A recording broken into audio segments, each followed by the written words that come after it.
다음 주 화요일 윤석열 대통령 탄핵 심판 변론 절차가 마무리됩니다. 전례에 따라서 3월 중순에는 파면 여부가 가려질 것으로 전망됩니다. 자세한 내용 취재기자 연결해서 알아보겠습니다. 김다영 기자. 네, 헌법재판소입니다. 네, 그러니까 윤 대통령의 탄핵소추안이 의결되고 73일 만에 변론이 종결되는 거죠? 네, 헌재는 탄핵소추안 의결 73일 만인 다음 주 화요일 오후 2시 윤 대통령 탄핵 심판의 마지막 변론 기일을 진행하기로 했습니다. 헌재는 이때 증거조사를 먼저 거친 뒤 국회와 윤 대통령 대리인단의 최종 의견을 들을 계획인데요. 국회 측은 비상계엄이 위헌 위법하게 선포됐고 국회 봉쇄 시도 등 국헌 문란도 중대하다며 파면 필요성을 강조할 전망입니다. 반면 윤 대통령 측은 야권의 폭주로 인한 국가 비상사태를 알리기 위해 경고성 계엄을 했던 거라며 탄핵소추 기각을 재차 요청할 것으로 보입니다.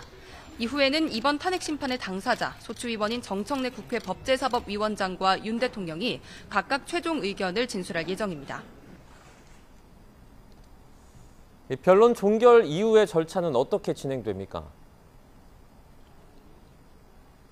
네, 재판을 마친 뒤에는 재판관 평의를 통해 탄핵 여부에 대한 의견을 모으는데요. 이후 표결로 결정하는 평결을 진행하고 결정문을 완성하게 됩니다.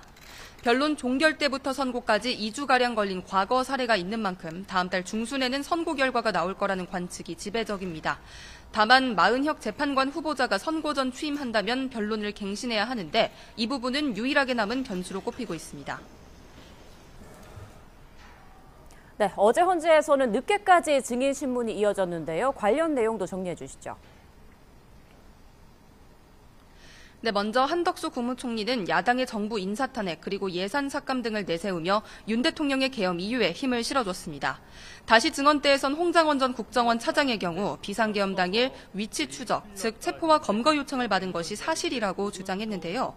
반면 윤 대통령은 직접 나서서 홍 전 차장이 거짓말로 내란과 탄핵 공작을 하고 있다고 맞받았습니다. 혈액암 투병 중인 조지호 경찰청장은 처음으로 탄핵 심판 증인 신문에 나왔지만 형사재판을 이유로 대부분 질문에 답하지 않았습니다.